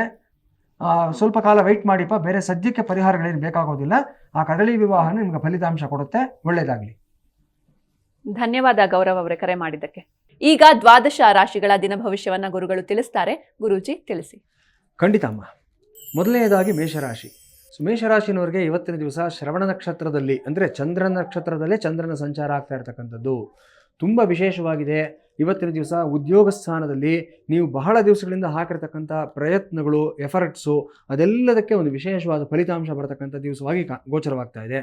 ಇವತ್ತು 100 ಜನ ಏನೇ ಮಾತನಾಡಿದ್ರು ಸಹ ನಿಮ್ಮ ಸ್ಥಾನ, ನಿಮ್ಮ ಎಬಿಲಿಟಿ ಇದೆಲ್ಲದಕ್ಕೂ ಸಹ ಮೇಲಧಿಕಾರಿಗಳು ಗುರುತಿಸ್ತಕ್ಕಂಥದ್ದು, ಸರಿಯಾದಂಥ ಗೌರವ ಕೊಡ್ತಕ್ಕಂಥದ್ದು ಎಲ್ಲವೂ ಸಹ ಗೋಚರವಾಗ್ತಾ ಇದೆ. ಬಹಳ ಚೆನ್ನಾಗಿದೆ. ಜೊತೆಗೆ ಇವತ್ತು ನೀವು ಆತ್ಮತೃಪ್ತಿ ಅನ್ನತಕ್ಕಂಥ ಒಂದು ವಿಶೇಷವಾದ ಅನುಭವವನ್ನು ಪಡ್ಕೊಳ್ತೀರಿ ಇವತ್ತಿನ ದಿವಸ. ಅಂದರೆ ನಾವು ಬೇರೆಯವ್ರ ಸಮಾಧಾನ ಮಾಡೋದಕ್ಕೋಸ್ಕರ ಕೆಲಸ ಮಾಡತಕ್ಕಂಥದ್ದು ಒಂದು ಹಂತದ ಇದಾಗಿರುತ್ತೆ. ಆದರೆ ನಮ್ಮ ತೃಪ್ತಿಗೋಸ್ಕರ ನಾವು ಕೆಲವೊಂದು ಕೆಲಸಗಳು ಮಾಡತಕ್ಕಂಥದ್ದು, ಸೆಲ್ಫ್ ಸ್ಯಾಟಿಸ್ಫ್ಯಾಕ್ಷನ್ ಅನ್ನತಕ್ಕಂಥದ್ದು ಆ ಥರದ ವಿಶೇಷವಾದ ದಿವಸವಾಗಿದೆ. ಚೆನ್ನಾಗಿದೆ. ವೃಷಭ ರಾಶಿಯವರಿಗೆ 9ನೇ ಮನೆಯಲ್ಲಿರ್ತಕ್ಕಂಥ ಚಂದ್ರ ಇವತ್ತು ಶ್ರವಣ ನಕ್ಷತ್ರದಲ್ಲಿ, ಅದರಲ್ಲೂ ಸಹ ತೃತೀಯಾಧಿಪತಿ ಆಗಿರ್ತಕ್ಕಂಥ ಚಂದ್ರ ಇಲ್ಲಿ ಸಂಚಾರ ಮಾಡ್ತಾ ಇರತಕ್ಕಂಥದ್ದು. ಇವತ್ತು ನಿಮ್ಮ ಅಂತಃಸತ್ವ, ನಿಮ್ಮ ಅಂತರ್ಬಲ ಇವೆಲ್ಲವೂ ಸಹ ತುಂಬ ಜಾಗೃತವಾಗುತ್ತೆ. ಒಂದು ವಿಶೇಷವಾದಂಥ ಅನುಭವವನ್ನು ಪಡ್ಕೊಳ್ತೀರಾ. ಅದೇ ಪ್ರಕಾರ ಪ್ರಯಾಣದಲ್ಲಿರ್ತಕ್ಕಂಥ ವ್ಯಕ್ತಿಗಳಿಗೆ ಇವತ್ತು ಹೊಸ ಅನುಭವಗಳಾಗುತ್ತೆ, ಹೊಸ ವ್ಯಕ್ತಿಗಳ ಜೊತೆ ಪರಿಚಯಗಳಾಗುತ್ತೆ. ನಿಮ್ಮ ಜ್ಞಾನ ಇನ್ನಷ್ಟು ವೃದ್ಧಿ ಆಗತಕ್ಕಂಥ ದಿವಸವಾಗಿ ಗೋಚರವಾಗ್ತಾ ಇದೆ. 10ನೇ ಮನೆಯಲ್ಲಿರ್ತಕ್ಕಂಥ ರಾಹು ಬಗ್ಗೆ ಮಾತ್ರ ಸ್ವಲ್ಪ ಜಾಗ್ರತೆಯಿಂದ ಇರಬೇಕು. ಅಮೂಲ್ಯವಾದ ಪದಾರ್ಥಗಳು, ವ್ಯಾಲ್ಯೂಯಬಲ್ಸ್ ಏನಾದರೂ ಕ್ಯಾರಿ ಮಾಡ್ತಾ ಇದ್ರಿ ಅಂದರೆ ಸ್ವಲ್ಪ ಅದನ್ನು ಕೇರ್ಫುಲ್ಲಾಗಿ ಹ್ಯಾಂಡಲ್ ಮಾಡಬೇಕಾಗಿರ್ತಕ್ಕಂಥ ದಿವಸ ಆಗಿರುತ್ತೆ. ಇನ್ನು ಮಿಥುನ ರಾಶಿ. ಸೊ ಮಿಥುನ ರಾಶಿಯವರಿಗೆ ಇವತ್ತು ಅಷ್ಟಮದಲ್ಲಿರ್ತಕ್ಕಂಥ ಚಂದ್ರ ಸುಮಾರು ವಿಷಯಗಳಿಗೆ ಇವತ್ತು ನೀವು ಎಚ್ಚರಿಕೆಯಿಂದ ಇರಬೇಕಾದಂಥ ದಿವಸ ಆಗಿರುತ್ತೆ. ಇವತ್ತು ಕುಟುಂಬದ ಹಲವಾರು ಸಮಸ್ಯೆಗಳನ್ನು ಇವತ್ತು ನೀವು ಖುದ್ದಾಗಿ ಪರಿಶೀಲನೆ ಮಾಡಿ ಸಾಲ್ವ್ ಮಾಡಬೇಕಾಗಿರ್ತಕ್ಕಂಥ ದಿವಸ ಆಗಿರುತ್ತೆ. ಎಷ್ಟೋ ವಿಷಯಗಳು ಇವತ್ತು ನಿಮಗೆ ಹೊಸದಾಗಿ ನೀವು ಕೆಲವು ಅಪ್ರಿಯವಾದ ಸತ್ಯಗಳನ್ನು ನೀವು ತಿಳ್ಕೋಬೇಕಾಗಿರ್ತಕ್ಕಂಥ ದಿವಸ ಇವತ್ತಾಗಿರುತ್ತೆ. ಸೊ ಯಾರೇ ಆಗಿರಲಿ, ನಿಮ್ಮ ಕುಟುಂಬದ ವ್ಯಕ್ತಿಗಳು ತಪ್ಪು ಮಾಡಿರ್ತಕ್ಕಂಥವರು, ಅವ್ರನ್ನ ನೀವು ನಿಂದನೆ ಮಾಡಿ, ದೂಷಣೆ ಮಾಡಿ, ಅವ್ರನ್ನ ನೀವು ತೇಜೋವಧೆ ಮಾಡೋದಕ್ಕಿಂತ ಹೆಚ್ಚಾಗಿ ಯಾಕೆ ಆ ರೀತಿ ಮಾಡಿದ್ರು, ಅವ್ರ ಮೇಲಿದ್ದಂಥ ಒಂದು ಸಂದರ್ಭ ಏನು ಅನ್ನೋದನ್ನು ಸ್ವಲ್ಪ ಆಳವಾಗಿ ಆಲೋಚನೆ ಮಾಡಿ ನಂತರ ತೀರ್ಮಾನವನ್ನು ತೆಗೆದುಕೊಳ್ಳಿ. ಶುಭವಾಗುತ್ತೆ ನಿಮಗೆ. ಕರ್ಕಾಟಕ ರಾಶಿಯವರಿಗೆ ಇವತ್ತಿನ ದಿವಸ ಸಪ್ತಮದಲ್ಲಿರ್ತಕ್ಕಂಥ ಚಂದ್ರ ಇವತ್ತು ವಿಶೇಷವಾದಂಥ ಅನುಕೂಲಗಳನ್ನು ಕೊಡಿಸ್ತಾನೆ. ನಿಮ್ಮ ರಾಷ್ಟ್ರಾಧಿಪತಿ ಇವತ್ತು ಸಪ್ತಮದಲ್ಲಿ ಕೂತ್ಕೊಂಡಿರ್ತಕ್ಕಂಥದ್ದು ಏನನ್ನು ತೋರಿಸ್ತಾ ಇದೆ ಅಂತಂದರೆ, ಒಂದು ಕಡೆ ಶ್ರೀಕೃಷ್ಣ ಪರಮಾತ್ಮ ಹೇಳ್ತಾನೆ, ಉದ್ಧರೇದ್ ಆತ್ಮನಾತ್ಮಾನಂ ಆತ್ಮನೈವ ಸ್ವಯಂ ಸಖಃ ಆತ್ಮನೈವ ಸ್ವಯಂ ರಿಪುಹು ಅಂತ ಹೇಳ್ತಾನೆ. ಆ ಪ್ರಕಾರ ನಿಮಗೆ ನೀವೇ ಮಿತ್ರರಾಗತಕ್ಕಂಥ ಒಂದು ವಿಶೇಷವಾದ ದಿವಸ ಇವತ್ತಿನ ದಿವಸ ಆಗಿರುತ್ತೆ. ಸಪ್ತಮದಲ್ಲಿ ಚಂದ್ರ ಇರುವಾಗ ಸೊ ಯಾರ ಮೇಲೂ ಅವಲಂಬಿತರಾಗೋದಿಲ್ಲ, ಯಾರನ್ನೂ ಆಶ್ರಯಿಸೋದಿಲ್ಲ. ನೀವು ನಿಮ್ಮ ಪೊಟೆನ್ಷಿಯಲು, ನಿಮ್ಮ ಸ್ಟ್ಯಾಮಿನಾ, ನಿಮ್ಮ ಎಬಿಲಿಟಿ ಎಲ್ಲವನ್ನು ಅರ್ಥ ಮಾಡಿಕೊಂಡು ನಿಮಗೆ ಏನು ಅನುಕೂಲ ಆಗುತ್ತೋ ಅದನ್ನು ನೀವೇ ಗ್ರಹಿಸ್ತಕ್ಕಂಥ ವಿಶೇಷವಾದ ದಿವಸ ಆಗಿರುತ್ತೆ. ತುಂಬ ವಿಶೇಷವಾಗಿ ಕಾಣಿಸ್ತಾ ಇದೆ. ದ್ವಿತೀಯದಲ್ಲಿರ್ತಕ್ಕಂಥ ಕುಜ ಕೇತು ಮಾತ್ರ ಕೌಟುಂಬಿಕ ವಿಚಾರದಲ್ಲಿ ಹಲವಾರು ತೊಂದರೆಗಳನ್ನು ತರತಕ್ಕಂಥ ಸಾಧ್ಯತೆಗಳಿದೆ. ಈ ಥರ ಏನಾದರೂ ಸಮಸ್ಯೆಗಳು ಬಂದಿದ್ದಾದಲ್ಲಿ ಸ್ವಲ್ಪ ಅದನ್ನು ಇವತ್ತು ನೀವು ನಿಮ್ಮಷ್ಟಕ್ಕೆ ನೀವೇ ಇವತ್ತು ಸಾಲ್ವ್ ಮಾಡ್ಕೊಳ್ಳೋದಕ್ಕೆ ಪ್ರಯತ್ನವನ್ನು ಮಾಡಿ, ಹೊರಗಿನವ್ರನ್ನ ಇನ್ವಾಲ್ವ್ ಮಾಡೋದಕ್ಕೆ ಪ್ರಯತ್ನ ಮಾಡಬೇಡಿ. ಸಿಂಹರಾಶಿಯವರಿಗೆ ಇವತ್ತಿನ ದಿವಸ 6ಠ ಸ್ಥಾನದಲ್ಲಿರ್ತಕ್ಕಂಥ ಚಂದ್ರ, ವ್ಯಯಾಧಿಪತಿ ಆದಂಥ ಚಂದ್ರ ಇವತ್ತು 6ಠದಲ್ಲಿರ್ತಕ್ಕಂಥದ್ದು. ಇವತ್ತು ವಿನಾಕಾರಣ ಆಸ್ಪತ್ರೆಗೆ ಅಲದಾಟ, ಔಷಧೋಪಚಾರಗಳಿಗೋಸ್ಕರವಾಗಿ ಖರ್ಚು ವೆಚ್ಚಗಳು ಮಾಡಬೇಕಾದಂಥ ಒಂದು ಸಂದರ್ಭ. ಅದೇ ಪ್ರಕಾರವಾಗಿ ಇವತ್ತು ಇನ್ಯಾರದೋ ಸಾಲಗಳನ್ನು ನೀವು ತೀರಿಸೋದಕ್ಕೋಸ್ಕರವಾಗಿ ಮಧ್ಯವರ್ತಿಯಾಗಿ ನಿಂತ್ಕೊಳ್ಬೇಕಾಗಿರ್ತಕ್ಕಂಥ ಒಂದು ಅನಿವಾರ್ಯತೆ ಇವೆಲ್ಲವೂ ಗೋಚರವಾಗ್ತಾ ಇದೆ. ತುಂಬ ಎಚ್ಚರಿಕೆಯಿಂದ ನೀವು ಹೆಜ್ಜೆ ಇಡಬೇಕಾಗಿರ್ತಕ್ಕಂಥ ದಿವಸ ಇವತ್ತಾಗಿರುತ್ತೆ. ಕಾರ್ತವೀರ್ಯಾರ್ಜುನ ದೇವರ ಸ್ಮರಣೆಯನ್ನು ಮಾಡ್ಕೊಳ್ಳೋದ್ರಿಂದ, ಋಣಹರ್ತೃ ಗಣಪತಿಯ ಆರಾಧನೆಯನ್ನು ಮಾಡ್ಕೊಳ್ಳೋದ್ರಿಂದ ಶುಭ ಫಲಿತಾಂಶಗಳನ್ನು ಪಡ್ಕೊಳ್ತೀರಾ. ಇನ್ನು ಕನ್ಯಾ ಕನ್ಯಾ ರಾಶಿಯವರಿಗೆ ಏಕಾದಶಾಧಿಪತಿ ಆಗಿರತಕ್ಕಂಥ ಚಂದ್ರ ಇವತ್ತು ಪಂಚಮದಲ್ಲಿರತಕ್ಕಂಥದ್ದು ಮತ್ತು ನಿಮ್ಮ ಸುಖಸ್ಥಾನದ ಮೇಲೆ ಗುರುವಿನ ದೃಷ್ಟಿ ಬಿದ್ದಿರತಕ್ಕಂಥದ್ದು ಎಲ್ಲವೂ ಅದ್ಭುತವಾಗಿ ಕಾಣಿಸ್ತಾ ಇದೆ.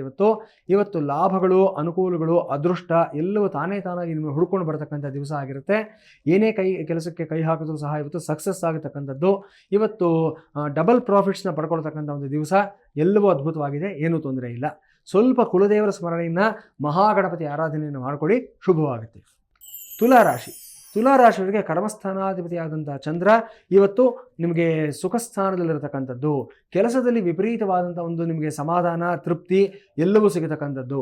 ವರ್ಕ್ ಈಸ್ ವರ್ಷಿಪ್ ಅಂತ ಏನು ಹೇಳ್ತೀವಿ, ಆ ಪ್ರಕಾರ ಇವತ್ತು ನೀವು ದಿನವನ್ನು ಸಂಪೂರ್ಣವಾಗಿ ಕೆಲಸಕ್ಕೋಸ್ಕರ ನೀವು ಮುಡುಪಾಗಿಡ್ತಕ್ಕಂಥ ಒಂದು ದಿವಸವಾಗಿರುತ್ತೆ. ನೀವು ಎಷ್ಟು ಪ್ರಯತ್ನಗಳನ್ನು ಹಾಕ್ತೀರಾ ಅಷ್ಟೇ ಫಲಿತಾಂಶಗಳನ್ನು ಮುಂದೆ ಬರತಕ್ಕಂಥ ದಿವಸಗಳಲ್ಲಿ ಪಡ್ಕೊಳ್ತೀರಾ, ಶುಭವಾಗಿದೆ, ಏನೂ ತೊಂದರೆ ಇಲ್ಲ. ವೃಶ್ಚಿಕ ರಾಶಿಯವರಿಗೆ ಭಾಗ್ಯಾಧಿಪತಿ ಆಗಿರತಕ್ಕಂಥ ಚಂದ್ರ ತೃತೀಯದಲ್ಲಿರ್ತಕ್ಕಂಥದ್ದು. 10ನೇ ಮನೆಯಲ್ಲಿ ಕುಜ ಮತ್ತು ಕೇತು ಇಬ್ಬರು ಇರತಕ್ಕಂಥದ್ದು. ಎಷ್ಟೇ ಜನ ಎಷ್ಟೇ ಪ್ರಶ್ನೆಗಳನ್ನು ಮಾಡಲಿ, ಎಷ್ಟೇ ನಿಮ್ಮ ಮೇಲೆ ಬೆರಳೆತ್ತಿ ತೋರಿಸಲಿ, ಅದೆಲ್ಲದಕ್ಕೂ ಸಹ ನೀವು ಉತ್ತರವನ್ನು ಇವತ್ತು ಸರಿಯಾಗಿ ನೀವು ನಿಮ್ಮ ಕೆಲಸದ ಮೂಲಕ ಕೊಡ್ತಕ್ಕಂಥದ್ದು ಮತ್ತು ನಿಮ್ಮ ಅಂಕಿ ಅಂಶಗಳ ಮುಖಾಂತರ ನೀವು ಕೊಡ್ತಕ್ಕಂಥದ್ದು ವಿಶೇಷವಾಗಿ ಕಾಣಿಸ್ತಾ ಇದೆ. ಯಾವುದೇ ಕಾರಣಕ್ಕೂ ಇವತ್ತು ಎದೆಗುಂದಬೇಡಿ, ಇವತ್ತು ನಿರುತ್ಸಾಹಿತರಾಗಬೇಡಿ. ಯಾರು ಏನೇ ಪ್ರಶ್ನೆ ಮಾಡಿದ್ರು ಅಷ್ಟೇ ನಿಮ್ಮ ಎಬಿಲಿಟಿ ಏನಿದೆ ಅನ್ನೋದು ನೀವು ತೋರಿಸಿ ಪ್ರೂವ್ ಮಾಡಿ, ಖಂಡಿತವಾಗ್ಲೂ ಸಕ್ಸಸ್ ಆಗುತ್ತೆ. ಧನುರಾಶಿಯವರಿಗೆ ಇವತ್ತು ಅಷ್ಟಮಾಧಿಪತಿ ಆಗಿರ್ತಕ್ಕಂಥ ಚಂದ್ರ ದ್ವಿತೀಯದಲ್ಲಿರ್ತಕ್ಕಂಥದ್ದು. ಕೆಲವೊಂದು ಬೇಡದೇ ಇರತಕ್ಕಂಥ ವಿಚಾರಗಳಲ್ಲಿ ಇವತ್ತು ಸಿಕ್ಕಾಕೊಳ್ತಕ್ಕಂಥ ಸಾಧ್ಯತೆ ಕಾಣಿಸ್ತಾ ಇದೆ. ಇವತ್ತು ಯಾರ್ದೋ ಸಮಸ್ಯೆಗಳನ್ನು ನಿವಾರಣೆ ಮಾಡೋದಕ್ಕೋಸ್ಕರ, ಇನ್ಯಾರ್ದೋ ಪ್ರಾಬ್ಲಮ್ಗೋಸ್ಕರ ನೀವು ಹೆಗಲು ಕೊಡೋದಕ್ಕೋಸ್ಕರ ಹೋಗಿ ನೀವು ಸಿಕ್ಕಾಕೊಳ್ತಕ್ಕಂಥ ಸಾಧ್ಯತೆ, ನಿಮ್ಮ ಕಷ್ಟಾರ್ಜಿತವಾದಂಥ ಹಣವನ್ನು ಕಳ್ಕೊಳ್ತಕ್ಕಂಥ ಸಾಧ್ಯತೆ ಗೋಚರವಾಗ್ತದೆ. ಈ ವಿಚಾರದಲ್ಲಿ ಸ್ವಲ್ಪ ಎಚ್ಚರಿಕೆಯಿಂದ ಇರಬೇಕಾಗುತ್ತೆ. ಮಕರ ರಾಶಿಯವರಿಗೆ ರಾಶಿಯಲ್ಲೇ ಇರತಕ್ಕಂಥ ಸಪ್ತಮಾಧಿಪತಿ ಆದಂಥ ಚಂದ್ರ ವಿಶೇಷವಾಗಿ ನಿಮ್ಮ ಪೊಟೆನ್ಷಿಯಲ್ ಏನು ಅನ್ನೋದು ನೀವು ಅರ್ಥ ಮಾಡ್ಕೊಳ್ತಕ್ಕಂಥ ದಿವಸ ಆಗುತ್ತೆ. ಮನಸ್ಸು ತುಂಬ ಪ್ರಶಾಂತಮಯವಾಗಿರುತ್ತೆ. ಇವತ್ತು ತುಂಬ ಪ್ರಫುಲ್ಲವಾದಂಥ ಒಂದು ವಾತಾವರಣದಲ್ಲಿ ಇರ್ತೀರಾ ನೀವು, ಎಲ್ಲವೂ ಚೆನ್ನಾಗಿ ಕಾಣಿಸ್ತಾ ಇದೆ. ಜೊತೆಗೆ ನಿಮ್ಮ ಸಂಗಾತಿ, ನಿಮ್ಮ ಒಡನಾಡಿಗಳು, ಮಿತ್ರರು ನಿಮ್ಮ ಮನೋಭಾವವನ್ನು ಪೂರ್ತಿಯಾಗಿ ಅರ್ಥ ಮಾಡ್ಕೊಳ್ತಕ್ಕಂಥ ದಿವಸ. ಅದಕ್ಕೆ ಸರಿಯಾದಂಥ ಒಂದು ಪಾಸಿಟಿವ್ ರೆಸ್ಪಾನ್ಸನ್ನು ಕೊಡ್ತಕ್ಕಂಥ ದಿವಸ ಆಗಿರುತ್ತೆ, ಶುಭವಾಗಿದೆ, ಏನೂ ತೊಂದರೆ ಇಲ್ಲ. ಕುಂಭರಾಶಿಯವರಿಗೆ ಷಷ್ಠಾಧಿಪತಿಯಾದಂಥ ಚಂದ್ರ ವೇದದಲ್ಲಿ ಕೂತ್ಕೊಂಡಿರತಕ್ಕಂಥದ್ದು. ತುಂಬ ಜಾಗ್ರತೆಯಿಂದ ಇರಬೇಕಾಗಿರತಕ್ಕಂಥ ದಿವಸ ಇವತ್ತಾಗಿರುತ್ತೆ. ಹಲವಾರು ವಿಚಾರಗಳಲ್ಲಿ ಇವತ್ತು ನಿಮಗೆ ತೊಡಕುಗಳಾಗ್ತಕ್ಕಂಥ ಒಂದು ಸಾಧ್ಯತೆಗಳು. ಅದೇ ಪ್ರಕಾರ ಇವತ್ತು ಸ್ವಲ್ಪ ಮಟ್ಟಿಗೆ ನಿಮ್ಮ ಮನಸ್ಸು ಅಷ್ಟೇ ಇರತಕ್ಕಂಥದ್ದು. ಡಿಸಿಷನ್ ಮೇಕಿಂಗ್ನಲ್ಲಿ ನೀವು ಎಡವತಕ್ಕಂಥ ಒಂದು ಸಾಧ್ಯತೆ ಎಲ್ಲವೂ ಗೋಚರವಾಗ್ತಾ ಇದೆ. ಇವತ್ತು ಅಮೃತೇಶ್ವರಿ ದೇವಿ ಅನ್ನತಕ್ಕಂಥ ವಿಶೇಷವಾದ ಸ್ವರೂಪದಲ್ಲಿ ಅಮ್ಮನವರ ಆರಾಧನೆಯನ್ನು ಮಾಡಿ, ತುಂಬ ಶುಭವಾಗುತ್ತೆ ನಿಮಗೆ. ಕೊನೆಯದಾಗಿ ಮೀನರಾಶಿಯವರಿಗೆ ಇವತ್ತಿನ ದಿವಸ ಪಂಚಮಾಧಿಪತಿ ಆದಂಥ ಚಂದ್ರ ಲಾಭದಲ್ಲಿ ಏಕಾದಶದಲ್ಲಿ ಕೂತ್ಕೊಂಡಿರತಕ್ಕಂಥದ್ದು. ವಿಶೇಷವಾದ ಅನುಕೂಲಗಳನ್ನು ನೀವೇ ಹುಡ್ಕೊಳ್ತೀರಾ. ಇವತ್ತು ಯಾವ ಕೆಲಸಕ್ಕೆ ಕೈ ಹಾಕಿದ್ರೆ ಸಕ್ಸಸ್ ಆಗುತ್ತೆ, ಯಾವುದು ನಿಮಗೆ ಲಾಸ್ ಕೊಡುತ್ತೆ ಅನ್ನತಕ್ಕಂಥದ್ದನ್ನ ಜಡ್ಜ್ಮೆಂಟ್ ಎಬಿಲಿಟಿ ತುಂಬ ಚೆನ್ನಾಗಿರುತ್ತೆ ನಿಮಗೆ. ಅದರಲ್ಲೂ ಸಹ ಏನಾದರೂ ಒಂದು ಸೆಕೆಂಡ್ರಿ ಪ್ರೊಫೆಷನ್, ಒಂದು ಉಪವೃತ್ತಿಯನ್ನು ಶುರು ಮಾಡಬೇಕು ಅಂತ ಅಂದ್ಕೊಂಡಿರ್ತಕ್ಕಂಥವ್ರು ಕಳೆದ 4 ವಾರಗಳಿಂದ ಯೋಚನೆಯನ್ನು ಮಾಡ್ತಾ ಇರ್ತೀರಾ. ಸುಮಾರು ಆಪ್ಷನ್ಸ್ ಎಲ್ಲ ಸಹ ನೀವು ಇವ್ಯಾಲ್ಯೂಯೇಟ್ ಮಾಡಿರ್ತೀರಾ. ಇವತ್ತು ಫೈನಲಿ 2 ಆಪ್ಷನ್ಸ್ ಝೀರೋ ಇನ್ ಮಾಡ್ಕೊಂಡಿರ್ತೀರಾ. ಆ ಎರಡೂ ಸಹ ನಿಮಗೆ ಸಕ್ಸಸ್ಸನ್ನು ಕೊಡ್ತಕ್ಕಂಥದ್ದಾಗಿರುತ್ತೆ. ನಿಮ್ಮ ಬಳಿ 50,000 ರೂಪಾಯಿ ಇದೆ, ಅದನ್ನು ಯಾವುದ್ರಲ್ಲಿ ಇನ್ವೆಸ್ಟ್ ಮಾಡಬೇಕು ಅಂತಂದರೆ ಒಂದರಲ್ಲಿ 30,000 ಇನ್ವೆಸ್ಟ್ ಮಾಡಿ, ಮತ್ತೊಂದರಲ್ಲಿ 20,000 ಇನ್ವೆಸ್ಟ್ ಮಾಡಿ. 2 ಪ್ರೊಫೆಷನ್ಗಳಿಗೆ ಕೈ ಹಾಕಿ, 2 ಸಕ್ಸಸ್ ಆಗುತ್ತೆ, ಶುಭವಾಗುತ್ತೆ. ಖಂಡಿತ ಗುರುಜಿ. ಇನ್ನು ನಮ್ಮ ಕಾರ್ಯಕ್ರಮಕ್ಕೆ ಆಗಮಿಸಿ ಬಹಳಷ್ಟು ಅರ್ಥಪೂರ್ಣವಾದ ಮಾಹಿತಿಯನ್ನು ನೀಡಿದ್ರಿ. ಧನ್ಯವಾದಗಳು ಗುರುಜಿ. ನಮಸ್ಕಾರ. ಭದ್ರಂ ಕಲ್ಯಾಣಂ ಮಂಗಳಂ ಶಿವಂ ಶುಭಂ ಶೋಭನಂ. ಹರಿ ಓಂ. ಸ್ವಸ್ತಿ.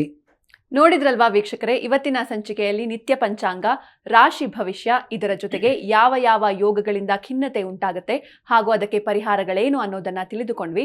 ಇನ್ನು ನಾಳಿನ ಸಂಚಿಕೆಯಲ್ಲಿ ರೆಟ್ಟೆ ಪಿಳ್ಳೆಯಾರ್ ಕ್ಷೇತ್ರದ ಮಹಿಮೆಯನ್ನ ಗುರುಗಳು ತಿಳಿಸ್ತಾರೆ ಅಂತ ಹೇಳ್ತಾ ಇವತ್ತಿನ ಸಂಚಿಕೆಯನ್ನ ಮುಗಿಸೋಣ. ನೋಡ್ತಾ ಇರಿ ಜಿ ಕನ್ನಡ ನ್ಯೂಸ್, ಸತ್ಯವೇ ಸುದ್ದಿಯ ಜೀವಾಳ.